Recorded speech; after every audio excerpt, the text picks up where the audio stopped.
Hey YouTube, Dawson Rider here with my review of Ninja Steel episode 4. So this was a Calvin focus episode and featured the debut of a couple things, and it's been kind of getting a bit mixed reactions. It definitely had some weak parts, but it had some stuff I actually quite liked. It's kind of weird because I think I liked it a little bit more than some people, but I think it's more like I liked elements of it. So basically, like, the main premise of the episode was that Calvin was afraid to drive, even though, which I didn't expect that. I don't know if, like, maybe I was just missing a hint or something other than him not driving, but that he's actually scared to drive because he got in, like, a little go-kart accident when he was little. But, like, despite the fact that he loves cars and working on, like, you know, motors and all that stuff, he is afraid to drive. So, like, that was the main part of the episode. Excuse me. So it was kind of like a generic getting over your fear episode.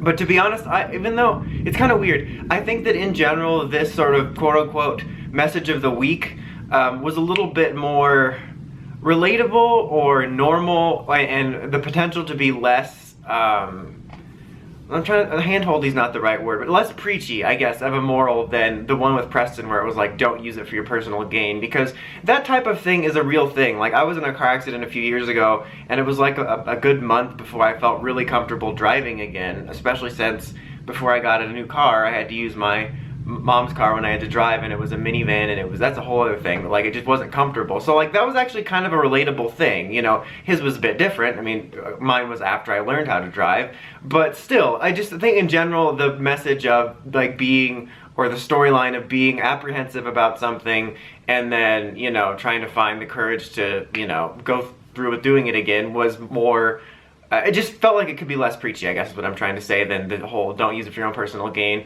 But it's kind of weird because it had, I felt, a little bit more cheesy dialogue in some aspects than Preston's did.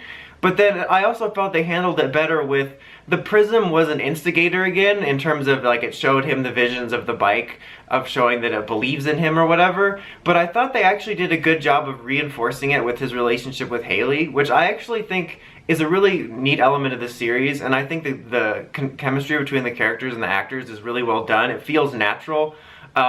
Like, granted, they'll probably never even give each other a peck on the cheek because Saban thinks it's 1952, but it's not like that's going to make or break it. But the point is the dynamic feels natural between the two of them, and I thought this episode actually did a really good job of reinforcing that, just in the way their scenes played, like at the beginning when she said she believed in him, and I like that in the latter half of the episode when the Prism showed him visions, it wasn't just that, like, he had a flashback to her saying that. So I thought it was really neat, actually, that they reinforced that with his connection with her. Again, it made it feel a little bit more real. So it was kind of mixed, because I thought it was a bit of a better lesson plot, reinforced in more of a human element, but there was definitely some more cheesy dialogue in it.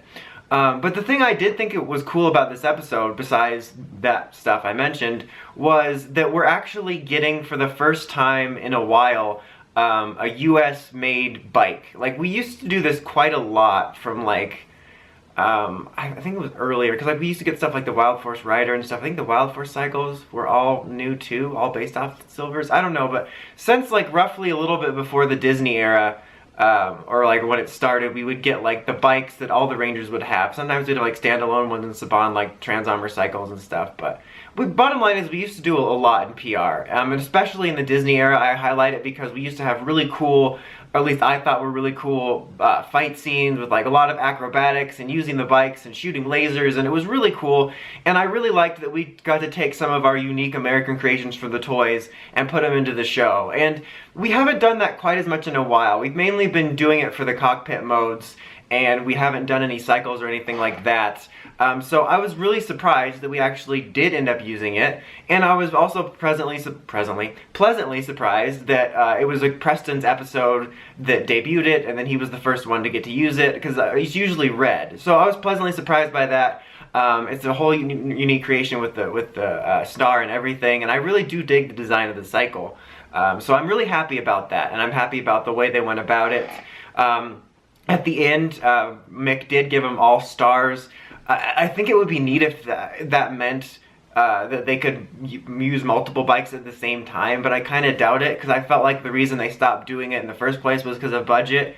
and and then like you couldn't even notice it as Power Rangers went on that they used to all have bikes, and then it went to be like just Nick or like just Will that would have one, so it would always just be one.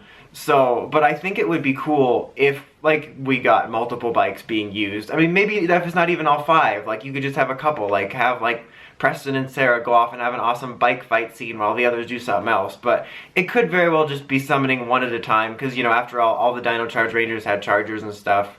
I don't remember if they ever had multiple bikes on that was US footage. But the bottom line is it would be cool if we got to see the Rangers rolling out, all having bikes at some point, or multiple ones. But for now, I'm actually just happy we got it. Now, so I liked that. It was a little sketchy with the storyline of it. Like, I think it was decently-ish done in terms of Calvin's getting his courage to use it. And I thought that, like, the prism being used of it kind of continued to hint at that, like, it connects with you and shows your desires or, like, preferences or whatever. But I thought that was kind of neat. But, like, him rescuing him was really weird because they couldn't get out of that webbing, but then all of a sudden he was able to rip it with his hands easily, and that could have been very easily solved by the fact that he jumped into the spider's web thing with his sword, and he could have cut it, and it wouldn't have been such a stupid explanation. And like, it's kind of disappointing that we debuted the bike for him to just drive out of the spider, and then they left it there and did a regular fight scene. Like I said, I missed the bike fight scenes. It would have been really cool to see, even if they finished him off the way they did in this episode, to see like Calvin fight him in the bike, or even fight some whatever the putties or moogers or whatever are called this year, bashers, or I don't remember, but it would have been cool to get an actual fight scene with it. So that was a pretty disappointing, and there was some weird stuff going on there. And the other disappointment I had with the episode was that it was also the debut of the Rumble Tusk, which it very much so reminded me of one of my main complaints about Dino Charge, was that we would get these really rushed debuts of important things, and there were multiple cases where we would get multiple important things debuting in one episode, and it felt like an afterthought. And I miss when like debuts of things felt special and story driven and not just, oh hey, here's this. And it was especially highlighted by the fact that the cycle did get that kind of episode for the most part of, this is a special event, and then the sword's like, oh hey, here's this, by the way. That should have been a whole other episode. So, but you know, it's like I said, it reminded me of Dino Charge, but it's not even just a complaint about Dino Charge or Power Rangers in general. It's, Sentai does it too. It's not all the time, but in recent years, even the debuts of auxiliaries and Sentais are just kind of throwaways. So, I mean, PR definitely isn't like, you know, not at fault for trying to do something better with it, but it's just kind of an all-around problem now, is things aren't, we don't take as much time with things, you know, things are debuted so quickly, and they're so frivolous and throwaway, and they don't matter later. It's not like it used to be where you would have an event episode for a Zord debut and it felt like something special. So it's kind of an all-around Sentai Ranger problem, but at least oddly enough, Ninja Steel still has a slower pace than some of the Sentais, but I'm disappointed in that, especially since they showed that they reworked some of the footage debuts in the early episodes. It's funny to say it like that, because this still is early episodes. This is what, episode 4? It would have been neat if they would have actually come up with a better story, because it was like, on one hand, I actually like how they used the prism in this episode, and then the other, it was just kind of like, oh hey, here's elephants for no reason. And also, side note, because we've seen it's called the Rumble Tusk in the toy release that's all green, but then when they debuted it, they called it the Rumble Tusk Ninja Steel Megazord, which just feels like they don't need to call it that. Why can't they just call it the Rumble Tusk Megazord? Or do you think kids are gonna like get a nosebleed? They're like, it doesn't say Ninja Steel, is it from Ninja Steel? And they just get a nosebleed. Like, I think Rumble Tusk was actually a cool name, and I just don't feel the need to put Ninja Steel on the end. That's kind of a small complaint.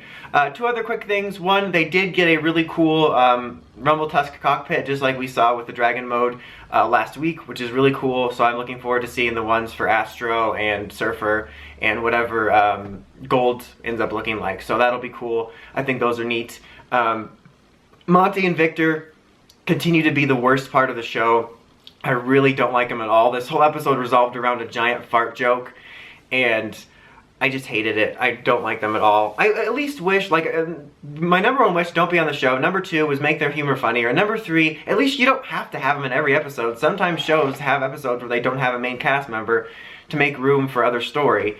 And it's funny seeing people complaining about it and thinking it's Nick's doing. It's not Nick's doing. Like, if you've even seen some of their worst shows, they very rarely are all about the fart and pie in the face humor that PR does. It's all PR's writing. It's especially funny because that's often, like I said, the excuse people use is Nick's making the stupid humor, or they're why PR can't push the envelope with this, because I've been rewatching some Victorious reruns lately, and some of the jokes they got away with. There was like entire episodes of Victorious where like 90% of it was like a wink at older audiences that would only understand like the metaphor they were using. Like, it's kind of crazy. So it's just funny to see people blame Nick when I don't watch a whole lot of Nick shows lately, but I know like of their content, and it's just funny like how much Nick has pushed the envelope. Like, I might have mentioned before in a video that PR solutions like never fight with bullies, be their friends, and like iCarly's solution to bullying was go after them with a butter sock. So it's definitely not Nick that's causing this like humor level of writing. But